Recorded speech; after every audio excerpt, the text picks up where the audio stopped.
40,000 জনের মধ্যে পরীক্ষা দিয়ে এবং শনিবার সকালে রাজধানীতে শেরেবাংলা কৃষি বিশ্ববিদ্যালয়ের অডিটোরিয়ামে পিডিবিএফ এর অনুষ্ঠানে যোগ দেন স্থানীয় সরকার উপদেষ্টা আসিফ মাহমুদ সজীব ভুইয়া। প্রধান অতিথির বক্তব্যে দেশে ঘটে যাওয়া সাম্প্রতিক সহিংসতা নিয়ে প্রতিক্রিয়া জানান তিনি। রাজবাড়ীতে পোড়ানোর ঘটনা নিন্দনীয় মন্তব্য করে বলেন, মব এবং রাজনৈতিক কর্মসূচির মধ্যে পার্থক্য বুঝতে হবে। লাশ পোড়ানোর মতো ঘটনা ঘটেছে, এটা অত্যন্ত নিন্দনীয়। সরকার ইতিপূর্বেও বারবার বলেছে যে মাজার সহ যে কোনো এই ধরনের প্রতিষ্ঠানে হামলা সরকার প্রশ্রয় দেবে না।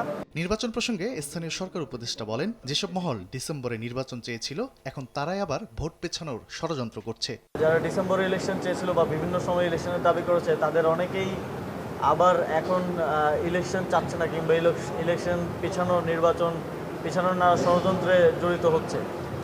এটা কেন হচ্ছে তাও খুব স্পষ্ট যে আওয়ামী লীগকে ফিরিয়ে একটা ইনক্লুসিভ ইলেকশন করার পরিকল্পনা তাদের মাথায় ছিল, যা কিন্তু তারা এখন দেখতে পাচ্ছে যে ফেব্রুয়ারিতে যে ইলেকশন হতে যাচ্ছে সেখানে ফ্যাসিবাদীদের অংশগ্রহণ করার সুযোগটা থাকছে না বলে তাদের এখন মাথা নষ্ট হয়ে গেছে।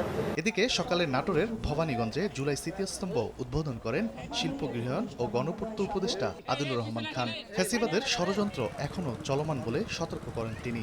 আমাদের সামনে বিচার এবং সংস্কারের কাজ এখনো বাকি আছে।